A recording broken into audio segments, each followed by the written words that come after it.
वर्गमुळाच्या आतमध्ये 86.49, 5 अधिक प्रश्नचिन्हाचा वर्ग, या सर्वांची किंमत आहे 12.3. ओके, बरोबर, ठीक. मग आपण याचं वर्गमूळ काढू शकतो ना, है ना, ठीक. याचं वर्गमूळ काढू शकतो.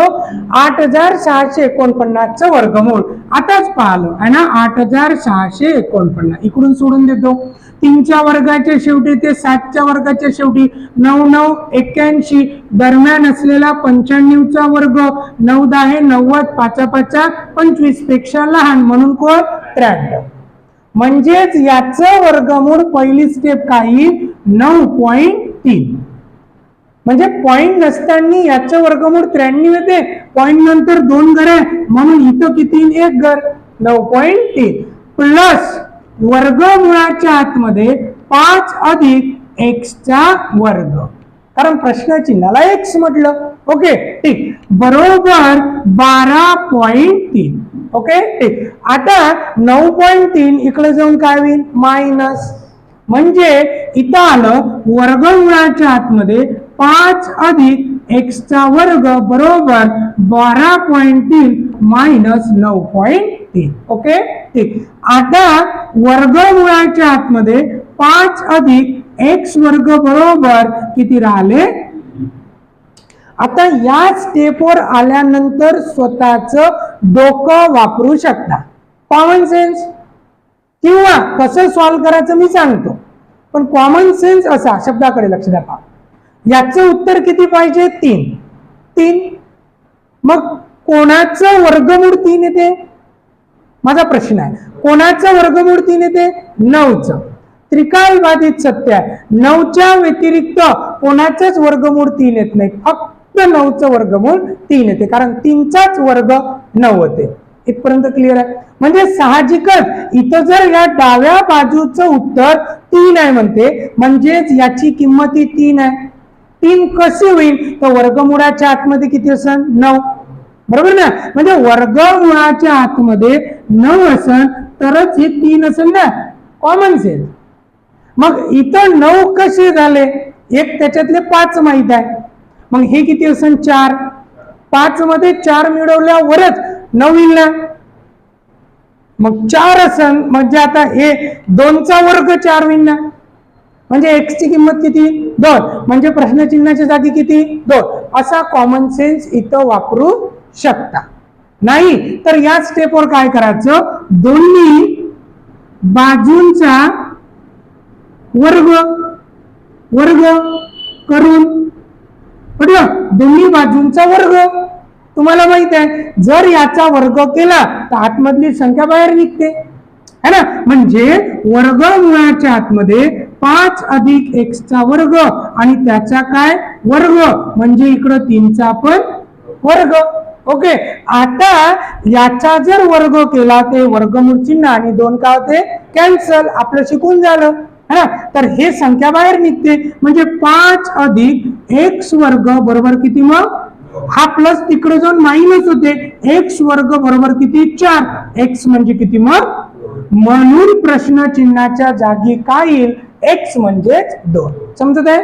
चला घ्या मग लिहून. हे गणित काय म्हणते, तर आपल्याला असं म्हटलं की वर्गमुळाच्या आतमध्ये 23.04, म्हणजे साहजिकच 23/4 चं काय करणे पहिले वर्गमूळ, मग 23/4 वर्गमूळ काढू शकता तुम्ही, है ना. इकडून किती अंक सोडून दिले 2 आणि 8. आता 4 चौक 16, 5 5 25 मोठे जाते, म्हणजे 42 किंवा 48 दरम्यान असलेला 45 चा वर्ग, 4 पंच 20 25 पेक्षा मोठी, म्हणून हा कोणाचा वर्ग आहे 48 चा, म्हणजे याचं वर्गमूळ आलं 4.8 प्लस वर्गमुळाच्या आतमध्ये 7 अधिक x चा वर्ग 8.8. हा जो प्लस आहे इकडे जो मायनस होते, है ना. मग सेम आहे. आता इथं 7 अधिक x चा वर्ग म्हणजे किती मग, कारण 8.8 मधून 4.8 गेले 4 आले, दोन्ही बाजूचं काय करू वर्ग, म्हणजे वर्ग जर केला तर हे आतमधली संख्या बाहेर निघते, 4चा वर्ग 16 होते आणि 7 इकडे जाऊन मायनस होते, x वर्ग बरोबर किती राहिले मग 9, आणि दोन्ही बाजूचं वर्गमूळ किती येते 3 म्हणून प्रश्नचिन्हाच्या जागी काय येईल इथं 3. काय म्हणते गणित, तो वर्गमुळात 256. मग साहजिक 256चं वर्गमूळ किती येते, 256चं वर्गमूळ 16. मग इथं आपण काय लिहिले 16 प्लस, आता इथं वर्गमुळाच्या आतमध्ये 41 प्लस x चा काय आहे घन बरोबर 529चं वर्गमूळ किती आलं. मग इथं आपण किती घेतले 23. मग हा प्लस इकडे जाऊन काय होईल मायनस, म्हणजे साहजिकच वर्गमुळाच्या आतमध्ये 41 प्लस x चा काय घन आणि 23 मायनस 16 किती येते रे 7 है ना. ठीक, म्हणजे वर्गमुळात 41 प्लस x चा घन बरोबर किती आले 7. या स्टेपवर पोहोचल्यावर तुम्ही कॉमन सेन्स वापरू शकता किंवा दोन्ही बाजूचा वर्ग, दोन्ही बाजूचा वर्ग. मग याचा जर वर्ग केला तर आतमधली संख्या बाहेर येते, तर याचा वर्ग 49 होते आणि हा प्लस इकडे जाऊन मायनस होते. x घन बरोबर किती येते 8, दोन्ही बाजूचं घनमूळ, तर x ची किंमत किती येते मग 2. म्हणून प्रश्न चिन्हाच्या जागी काय येईल तर 2. या स्टेपवर आपण काय केलं, दोन्ही बाजूचा काय केला वर्ग, दोन्ही बाजूंचा वर्ग. ओके, चाल घ्या मग काय म्हणते 204.49. मग सगळ्यात पहिले काय करायचंय 20449 च काय काढणे वर्गमूळ है ना. मग वर्गमूळ काढताना इकडून 2 अंक सोडून द्या, 3 आणि 7 204 किती 196 कोणाचा 14चा वर्ग है ना. म्हणजे हा एकतर 43चा वर्ग 143चा किंवा 147चा वर्ग आहे. मग दरम्यान असलेल्या 145चा वर्ग आपण करू शकतो बरोबर. ठीक, 5 5 25, 14 गुणिला किती 15. मग 14 गुणिला 15 जर करतो म्हटलं तर 15 चूक 60, 15 1 15, 6 5 11 म्हणजे किती 210 असं. मग याच्यापेक्षा ही संख्या लहान आहे म्हणून हा 143चा वर्ग आहे. मग इथं येईल आता 143 म्हणजे 14.3 प्लस इथं वर्गमुळाच्या आतमध्ये x² मायनस 7 बरोबर किती 17.3. मग साहजिक हा प्लस इकडे जाऊन मायनस होते 3 येते है ना. म्हणजे वर्गमुळाच्या आतमध्ये x² मायनस 7 बरोबर किती 3, दोन्ही बाजूचा वर्ग. इथं राहते x² मायनस 7 बरोबर 3 चा वर्ग 9. आता हा मायनस इकडे जाऊन प्लस होते. मग x वर्ग बरोबर किती आले मग 16, x बरोबर किती. म्हणून आपल्या गणितात प्रश्न चिन्हाच्या जागी काय येईल मग 4. आता असं जर गणित दिसलं है ना पेपर मध्ये, समजा या प्रकारचं गणित दिसलं तर विद्यार्थी जनरली काय करते, या वर्गमुळात 2 ची किंमत ऑलरेडी दिली आहे किती आहे 1.4142. मग काय करते विद्यार्थी पटकन याच्या जागी किती ठेवते 1.4142 असं होते. पहा तो काय म्हणते वर्गमुळात 2 भागेला 2 अधिक वर्गमुळात 2 ची काय काढायची किंमत. ओके, मग वर्गमुळात 2 ची किंमत किती दिली आहे 1.4142 भागेला 2 अधिक 1.4142. ठीक आहे इथपर्यंत. आता 1.4142 भागेला या दोघांची काय करते बेरीज 3.4142. ओके इथपर्यंत बरोबर आहे. ठीक आहे, चुकलं नाही.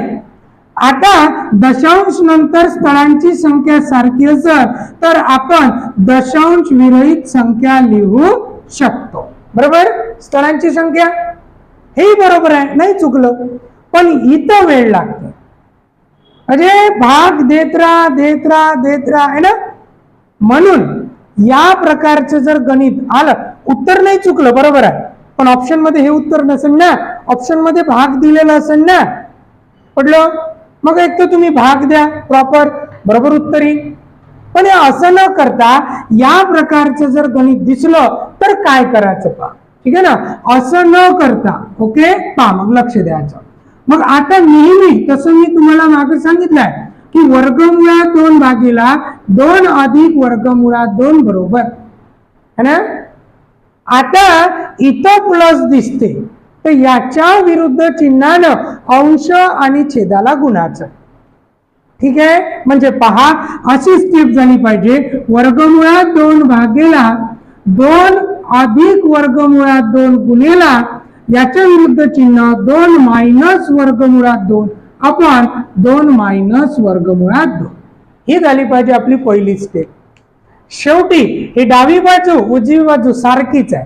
कसं तर हे कॅन्सल होते, 1 राहते, त्याच संख्येला त्याच संख्येने भागलं 1 राहते, 1 गुणेला हे सारखंच येते. पटत आहे? ठीक, म्हणजे 3/5 बरोबर 3/5 गुणेला 5/5 जर केलं तरीही याचं उत्तर सारखंच येते. समजत आहे? सेम आहे, कारण हे कॅन्सल होते सारखं. किंवा 3/5 बरोबर 5 15/25, 25 न 15 ला भागा किंवा 5 न 3 ला भागा, दोघांचे उत्तर सारखं येते. ओके, 0.6. ठीक आहे, मग हा नियम तुम्हाला माहित होता. मग आता दुसरी स्टेप, याच्या पुढची स्टेप अंशाचा गुणाकार आणि छेदाचा गुणाकार. जसं इथं केलं आपण 5 15 5 5 25 है ना. ठीक, मग अंशाचा जर गुणाकार करतो म्हटलं तर वर्गमुळात 2 2 मायनस वर्गमुळात 2 आपण a plus B a minus B. पहा इथं a plus B a minus B काय फॉर्म्युला आहे? a square minus b square. म्हटलं म्हणजे एका कंसात a प्लस बी आणि एका कंसात a मायनस बी असेल तर a square minus b square हा फॉर्म्युला आहे. ओके, मग तो जिथं वापरला a plus B a minus B. a square म्हणजे 2 चा स्क्वेअर मायनस b स्क्वेअर वर्गमुळात 2 चा स्क्वेअर. ओके, इथपर्यंत. आता कंसाच्या बाहेरची संख्या यालाही गुणिले आहे यालाही गुणिले आहे. मग हे याचा गुणाकार केला तरी 2 वर्गमुळात 2 मायनस वर्गमुळात 2 गुणिला वर्गमुळात 2 किती राहते? 2. वर्गमुळात 2 गुणिला वर्गमुळात 2 किती येते? 2. आपण 2 चा वर्ग 4 मायनस वर्गमुळात 2 चा वर्ग 2. आता याच्यात आणि याच्यात कॉमन कोण आहे? 2. ते 2 बाहेर काढू शकतो आपण, है ना. पहा मग 2 जर बाहेर काढले तर इथं शिल्लक राहिला वर्गमुळात 2 मायनस 1. कारण पहा 2 ला याला गुणलं हे येते मायनस 2 1 2. पडलं? इथं काही नाही म्हणजे 1 शिल्लक राहते, है ना. ठीक, आणि 4 मधून 2 गेले किती आले? 2. हे 2 आणि हे 2 काय होते? कॅन्सल. वर्गमुळात 2 मायनस 1 आणि वर्गमुळात 2 ची किंमत किती दिली आहे? 1.41 42 मायनस किती मग 1, म्हणून आपल्या गणिताचं उत्तर काय येईल? 0. है ना, 0.41 42. समजत आहे? हे येईल आपल्या गणिताचं उत्तर. फक्त लिहून घ्या. परत एकदा सांगतो. पहा काय म्हणते गणित? वर्गमुळात 2 बरोबर 1.41 42 तर 7/3 अधिक वर्गमुळात 2 बरोबर किती? मग आपण एक क्लिअर केलं काय? असं जर डायरेक्ट किंमत दिली असेल तर वापरू नका. काय करा? याच्या विरुद्ध चिन्हानं यालाच अंश छेदानं गुणून द्या. मग पहिली स्टेप काय होते तर 7/3 अधिक वर्गमुळात 2 ची किंमत काढणे ना, बरोबर. मग याला काय करा? 7 अधिक वर्गमुळात 2 गुणेला 3 मायनस वर्गमुळात 2 आपण 3 मायनस वर्गमुळात 2. हे झाली पाहिजे आपली पहिली स्टेप. आता तुम्हाला माहित आहे अंशाचा गुणाकार छेदाचा गुणाकार. लक्ष द्यायचं पहिले. पहा अंशाचा गुणाकार लक्ष द्या. पहा ओके, आणि छेदाचा गुणाकार a plus B a minus B a square minus वर्गमुळात 2 आणि वर्गमुळात 2 वर्गमुळात 2 चा स्क्वेअर. मग आता हा झाला 7 3 मायनस वर्गमुळात 2 आपण 3 चा वर्ग 9 मायनस वर्गमुळात 2 चा वर्ग 2. का मी असंच ठेवलं? पहा आता इथं असं आलो, छेदात किती राहिले?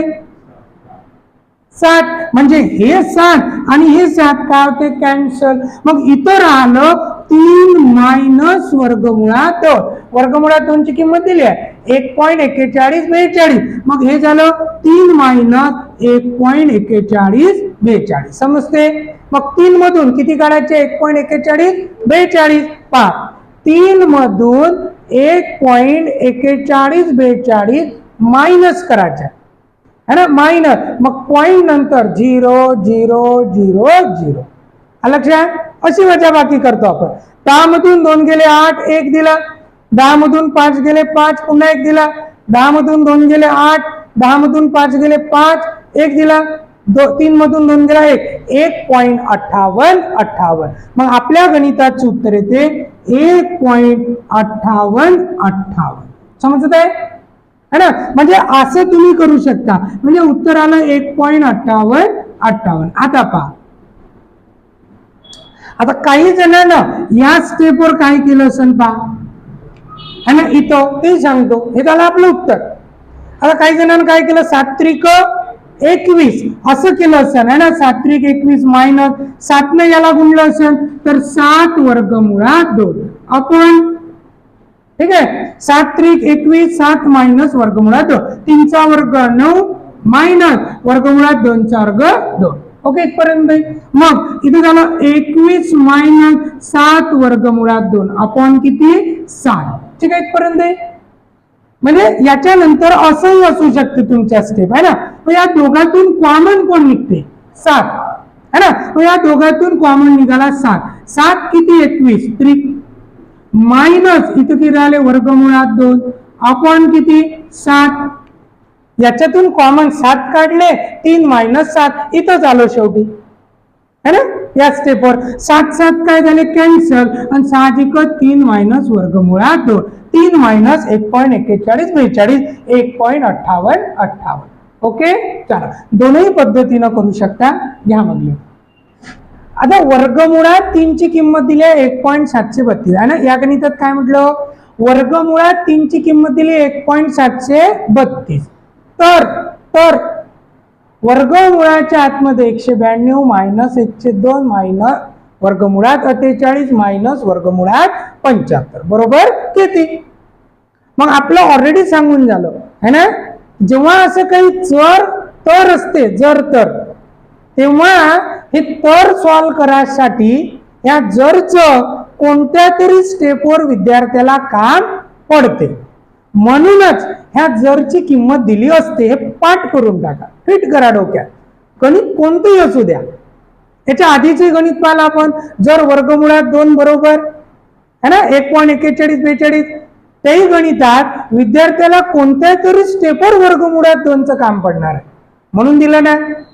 मग आता इथंही तसंच. मग आपण थोडस त्यांच्या बुद्धीनं विचार करायचा की वर्गमुळात 3 च्या किमतीचं काम पडते याला आतमध्ये वर्गमुळात 3 आणू.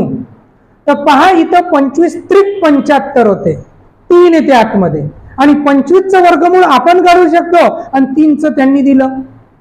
16 2 32 16 त्रिक 48 3 चं त्यांनी दिलं 16 चं आपण काढू शकतो. 192 चं तसंच काहीतरी असेल. पाहू बरं पहा. मग पहिली स्टेप है ना वर्गमुळाच्या आतमध्ये मला 3 तर पाहिजे 3 गुणिला आणि याला 192 ला 3 ने भागायचं. 3 सक 18 3 सक 18 एक राहिला 3 चूक 12 64 चं आपण काढू शकतो 3 चं त्यांनी दिलं. ओके ठीक. मायनस 1/2 वर्गमुळात 3 गुणिला किती रे 16 मायनस वर्गमुळात 3 गुणिला किती 25.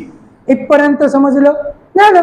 आता नक्कीच 64 चं वर्गमूळ बाहेर निघते 8 म्हणजे पुढची स्टेप पहा 8 वर्गमुळात 3 मायनस 1/2 गुणिला 16 चं वर्गमूळ 4 वर्गमुळात 3 मायनस 25 चं वर्गमूळ 5 वर्गमुळात 3. काही कठीण काहीच नाही. किती सोपा आहे पहा बरं. आता 2 1 2 2 2 4 म्हणजे इतर आलं 8 वर्गमुळात 3 मायनस 2 वर्गमुळात 3 मायनस 5 वर्गमुळात 3. ओके. आता सर्वांमधून कॉमन कोण निघते वर्गमुळात 3 है ना. ठीक, मग सर्वांमधून वर्गमुळात 3 कॉमन काढलं, इतर आला 8 - 2 -5. ओके. ठीक, मग वर्गमुळात 3 ची किंमत किती दिसत आहे 1.732 आणि गुणेला 8 मधून 2 गेले 6, 6 मधून 5 गेला 1 है ना. आणि मग आपल्या गणिताचं उत्तर किती 1.732. सिंपल. घ्या मग या गणितात काय म्हणत आहे आता, तर हे माहित आहे की या संख्येचं चिन्ह मायनस आहे, या संख्येचं चिन्ह प्लस आहे. मग सगळ्यात पहिली स्टेप पण एक प्लस आहे एक मायनस आहे, दोघात मायनसचा संबंध आहे है ना. ठीक, हे क्लिअर झालं. मग सगळ्यात पहिली स्टेप हे पुढे आणू, हे नंतर नी इकडं. ओके, मग पहिली स्टेप तुमची अशी झाली पाहिजे की 1 मायनस है ना, 1 हा पहिले आणू म्हणजे प्लस 1/1 मायनस वर्गमुळात 2 ही पुढे आणली आणि हे नंतर न्या म्हणजे मायनस 1/1 अधिक वर्गमुळात 2. चला इथपर्यंत समजलं. वेगळं मी काहीच नाही केलं. काय केलं, हे जे प्लस होतं समोर आणलं, हे जे मायनस होतं इथं आणलं. क्लिअर. ओके. त्याच्यानंतर पुढची स्टेप पहा 1 प्लस. आता काय असते अपूर्णांकाची वजाबाकी करताना छेदाचा गुणाकार है ना, म्हणजे इथं होईल 1 मायनस वर्गमुळात 2 आणि 1 प्लस वर्गमुळात 2 छेदाचा गुणाकार. आणि मग काय करतो आपण तिरपा गुणाकार. 1 न याला गुणा काय ते 1 अधिक वर्गमुळात 2. इथं मायनस असल्यामुळे काय द्या ब्रॅकेट. ओके, यानं याला गुणा 1 मायनस वर्गमुळात 2. ही झाली आपली दुसरी स्टेप. ओके. ठीक, यानं याला गुणलं, यानं याला गुणलं. आता त्याच्यानंतरची स्टेप 1 अधिक वर्गमुळात 2. Okay, minus plus -1 minus minus plus वर्गमुळात 2. ओके. ठीक, आता a plus B a minus B a square minus B square a square minus B square. Okay. ठीक, आता त्याच्यानंतरची स्टेप पहा, हा 1 प्लस आणि हा मायनस काय होते कॅन्सल. ओके. ठीक, मग इतर आला 1 अधिक. आता वर्गमुळात 2 अधिक वर्गमुळात 2 2 वेळेस वर्गमुळात 2 वर्गमुळात 2 अधिक वर्गमुळात 2 2 वेळेस वर्गमुळात 2. ओके. ठीक, 1 चा वर्ग 1 मायनस वर्गमुळात 2 चा वर्ग. इथं पोहोचलो आपण. ठीक आहे. आता त्याच्यानंतरची स्टेप पहा. ठीक आहे ना. पहा त्याच्यानंतर काय म्हणते की 1 अधिक है ना. पहा 1 अधिक. ओके. आता 2 वर्गमुळात 2 2 वर्गमुळात 2 है ना. ठीक, आता इतर आला 1 वजा 2 म्हणजे -1 हा मायनस इथं जाते. कसा काय सर, पहा अपूर्णांकाच्या ऋण चिन्हाचा गुणधर्म. अपूर्णांक है ना, म्हणजे अपूर्णांकात 2/3 2/-3 -2/3 असं लिहिता येते. सर्व सारखं आहे. म्हणजे वजा 2/3 म्हणजेच 2/-3 म्हणजे ऋणचिन्ह इथं वर कुठे लिहू शकतो. तोच नियम इथं वापरला. हा मायनस इथं जाते, मायनस प्लस मायनस होते म्हणजे 1 मायनस 2 वर्गमुळात 2 आपण किती मग 1 आणि छेदात 1 लिहत नाही म्हणून 1 मायनस 2 वर्गमुळात 2 हे ते आपल्या गणिताचं उत्तर. ओके, लिहा.